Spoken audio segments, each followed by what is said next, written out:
Muy buenas a todos, mi nombre es Daniel Leones, estudiante de la Escuela Superior Politécnica del Litoral.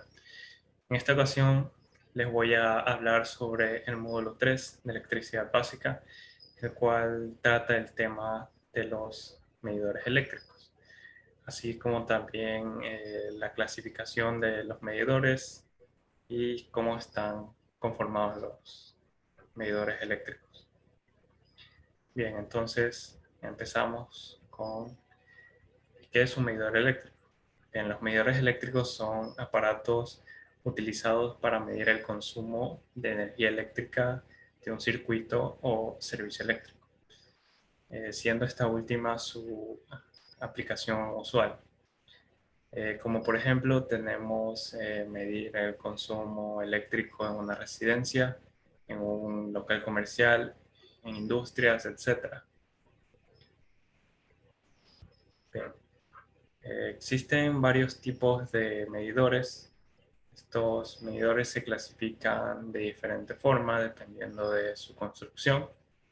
En este caso tenemos medidores de inducción y medidores eléctricos. Tenemos medidores que se clasifican por el tipo de energía que miden, que son los medidores de energía activa y reactiva. Tenemos los medidores que se clasifican de acuerdo a su exactitud, medidores clase 0.5, clase 1 y clase 2. Y finalmente, los medidores que se clasifican por su conexión con la red. Esto quiere decir que tenemos medidores monofásico bifilar, monofásico trifilar, bifásico trifilar, trifásico trifilar y finalmente trifásico tetrafilar. Más adelante estaremos viendo qué significa cada una de estas palabras. Eh, en los medidores que se clasifican dependiendo de su conexión a la red. Entonces, por ahora, vamos a empezar primero con los medidores de acuerdo a su construcción. Empezamos con los medidores mecánicos.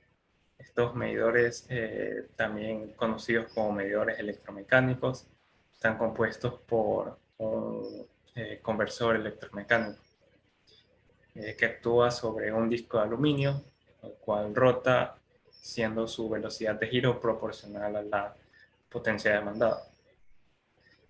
Luego tenemos asimismo medidores electrónicos. Estos medidores son también conocidos como medidores estáticos. En estos medidores la corriente y el voltaje actúan sobre elementos de estado sólido, es decir, elementos electrónicos, para producir pulsos de salida, donde la frecuencia de estos pulsos es proporcional a los varios por hora o var por hora. Por lo tanto, la medición de energía en estos medidores y el registro también se realizan por medio de un proceso análogo digital, un sistema totalmente electrónico, utilizando tanto microprocesadores como memorias. Bien. Asimismo, tenemos los medidores que se clasifican de acuerdo con la energía que miden. Empezamos por los medidores de energía activa. Estos medidores se encargan de obtener el consumo de energía eléctrica activa en kilovatios por hora. Esto hay que tener bien claro que los medidores de energía activa miden la energía eléctrica en kilovatios por hora. Los medidores que se usan usualmente eh, en este tipo son los medidores electrónicos o los electromecánicos, ya que estos son los que miden únicamente la energía activa. Asimismo, tenemos los medidores de energía reactiva. Tenemos medidores que se encargan de obtener el consumo de energía eléctrica reactiva en kilovatios por hora. A diferencia de los medidores de energía activa, que miden la energía, como su nombre mismo lo indica, la energía eléctrica activa en kilovatios por hora. En cambio, los medidores de energía reactiva miden esta energía en kilovatios por hora. Hay que tener bien en cuenta eso. Bien, y finalmente los medidores utilizados En este tipo de medidores de energía reactiva son los medidores electrónicos multitarifa, ya que miden tanto la energía activa como la energía reactiva. Bien, asimismo tenemos los medidores que se clasifican de acuerdo con la exactitud. Tenemos en primer lugar los medidores de clase 0.5. Estos medidores se utilizan para medir la energía activa suministrada en bloques de punto de frontera con otras empresas electrificadoras o grandes consumidores, alimentados a 115 kilovatios. Asimismo tenemos los medidores de clase 1. En estos medidores se incluyen los medidores trifásicos para medir tanto la energía activa y reactiva de grandes consumidores, siendo el consumo de estos clientes mayores a 55 kilovatios. Cuando el cliente es no regulado, la tarifa es horaria. Por tanto, el medidor electrónico debe tener un puerto de comunicación o módem para enviar la información a través de una línea telefónica. Esto en caso de que el cliente siempre que el cliente sea no regulado. Bien, y finalmente tenemos los medidores de clase 2, que vendría a ser la clasificación básica. Incluye tanto los medidores monofásicos y trifásicos para medir la energía activa en casas, oficinas, locales y pequeñas industrias, cuya carga son menores a 55 kilovatios. Bien. Finalmente, para terminar con la clasificación, tenemos los medidores que se clasifican de acuerdo a la conexión en red. Tenemos en primer lugar los medidores monofásicos bifilar, los cuales se utilizan para el registro de consumo en una cometida que tenga un solo conductor activo o fase, un conductor neutro. En la imagen que tenemos aquí adjunta, podemos ver la línea 1 que entra al medidor, asimismo con su conductor neutro, saliendo ambos cables a la carga. Entonces, ¿por qué se le llama medidor monofásico? Porque tiene únicamente una fase que vendría a ser L1, y bifilar porque es de dos hilos o dos cables, que en este caso vendría a ser L1, la fase L1 y el neutro. Bien. Luego tenemos de la misma forma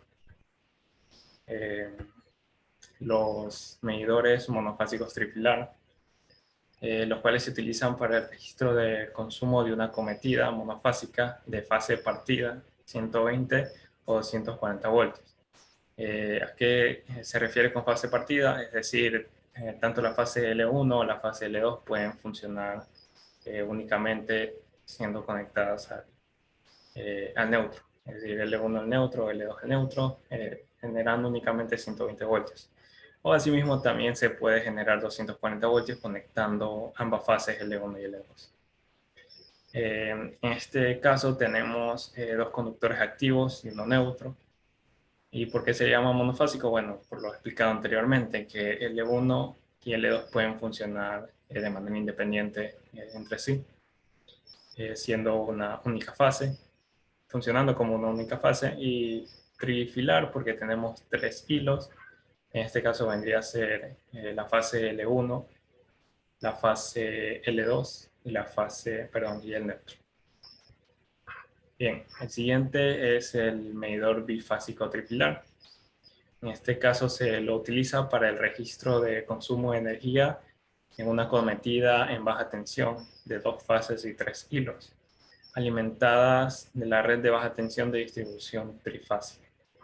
Asimismo, porque se le llama medidor bifásico, porque en este caso sí tenemos ya dos fases, que vendría a ser L1 y L2, entrando a nuestro medidor, y un cable neutro, siendo estos tres cables saliendo hacia nuestra carga.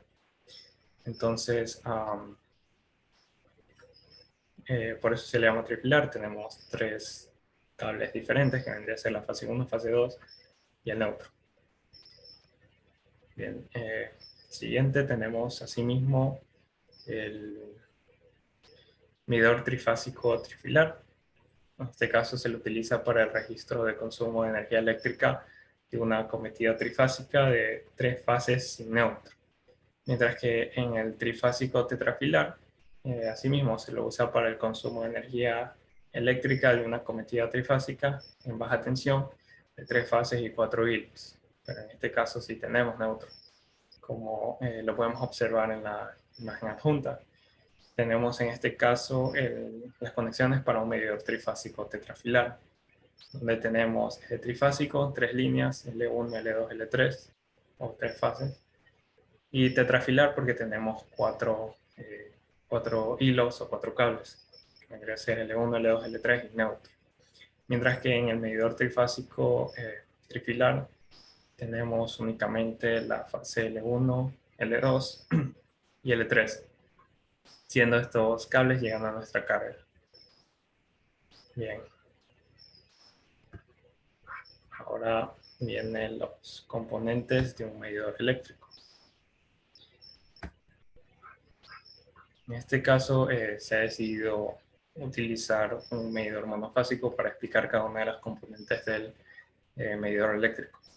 Entonces, el medidor eléctrico consta de 4 partes principales, las cuales son el sistema de conducción. Este sistema está compuesto por el electroimán, siendo este el componente más importante del sistema de conducción. Este electroimán lo podemos ver aquí, donde se encuentra la bobina de corriente. Tenemos aquí el electroimán de color verde. Entonces, este imán temporal es excitado por la corriente que fluye a través de la bobina de corriente y permitiendo así mover el disco de aluminio. Y bueno, finalmente el núcleo de este electroimán está hecho de laminación de acero y silicio. Bien, luego de esto tenemos el sistema en movimiento, que vendría a estar compuesto por el disco de aluminio antes mencionado, montado en el eje de la lesión, es decir, entre los dos imanes. En este caso tenemos un imán que se encuentra junto a la bobina de corriente y el otro imán a la bobina de tensión. Y en medio de estos dos, en este espacio se encuentra nuestro disco de aluminio, el cual reacciona ante el cambio del flujo magnético de nuestro imán, de nuestro electroimán. Bien, entonces cuando el dispositivo consume energía, el disco de aluminio empieza a rotar y luego de algunas vueltas el disco muestra la unidad usada por la carga. El número de rotaciones del disco es contado en un intervalo particular de tiempo, midiendo de esta forma la potencia consumida en kilovatios por hora. Entonces, ¿qué es lo que sucede cuando se consume energía? El flujo magnético de este electroimán cambia, haciendo mover el disco de aluminio. Bien, luego tenemos el sistema de frenado, el cual está compuesto por un imán permanente, que es el que vemos aquí de color azul. Este imán es usado para reducir la rotación en el disco de aluminio, siendo que cuando el disco de aluminio rota, se genera una corriente parásita en el aluminio, haciendo que se corte el flujo magnético del imán permanente. De esta forma se produce un torque de frenado en el imán permanente, haciendo que el disco de aluminio reduzca su velocidad. Entonces, de esta forma se usa el imán permanente para evitar que el disco de aluminio gire a una velocidad muy superior a la que debería. Y asimismo también para evitar que nuestro medidor, en este caso, mida un consumo de energía más alto del que en realidad se está consumiendo. Bien, finalmente tenemos el sistema de registro, que lo tenemos aquí en la parte superior, conectado a los piñones y este conectado al disco de aluminio. Entonces, la función principal de este sistema de registro es obtener el número de rotaciones que ha dado el disco de aluminio. siendo su rotación proporcional a la energía consumida por la carga en kilovatios por hora. Bien, finalmente tenemos las partes que conforman un medidor con puerta tipo vitrina para un medidor monofásico CL100. En este caso, el CL100 me indica que su capacidad máxima de amperaje es de 100 amperios. Bien, entonces, ¿qué tenemos aquí? Como punto 1 tenemos la tubería metálica rígida, donde ingresan los cables que vienen de la acometida de la empresa eléctrica, conectados a nuestra base socket. Asimismo, de este otro lado, del otro lado de la base socket, salen los cables del medidor hacia el lugar donde se quiera dar el servicio eléctrico. Como punto 2, tenemos el módulo o la caja donde va colocada nuestra base socket y nuestro medidor CL100. En nuestro punto 3 se muestra el medidor monofásico y en el punto 4 se muestra el disyuntor, el cual nos permite, el disyuntor principal, el cual nos permite cortar la corriente en caso de que sea necesario realizar algún trabajo en el lugar donde se proporciona el servicio eléctrico, por ejemplo en una casa o una residencia. Bien, luego tenemos el conductor de puesta a tierra, que lo tenemos afuera de la tubería metálica rígida. En este caso, dentro de la tubería metálica, lo único que van son las fases que se requieran y también la línea del neutro. Asimismo, a la salida del medidor únicamente salen las fases y el neutro, mientras que la puesta a tierra va aparte, conectada como su nombre mismo lo indica en una porción de tierra, para que se descarguen todas las corrientes, todas las sobrecorrientes que hay en el medidor. Bien, luego tenemos como punto 6 nuestra base socket, que es donde va conectado nuestro medidor CL100. Y asimismo donde va conectado los cables de fase, las fases y el neutro. Bien, número 7 lo único que me indica son la seguridad que se requiere para mantener firme las tuberías, el módulo, la base socket, todo eso. El punto número 8 es únicamente el visor que me permite observar las mediciones que va obteniendo el medidor monofásico.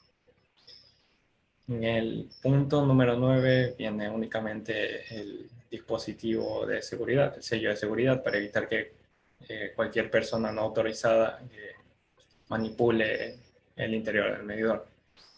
Y finalmente tenemos el techo de protección de aguas lluvias. Esto es para evitar que nuestro módulo, nuestra base socket lleguen se llegue a entrar agua o cosas así. Entonces ponemos un techo para evitar que la base socket se llene de agua y pueda producir algún daño a nuestra conexión. Bien, eso ha sido todo. Muchas gracias por su atención.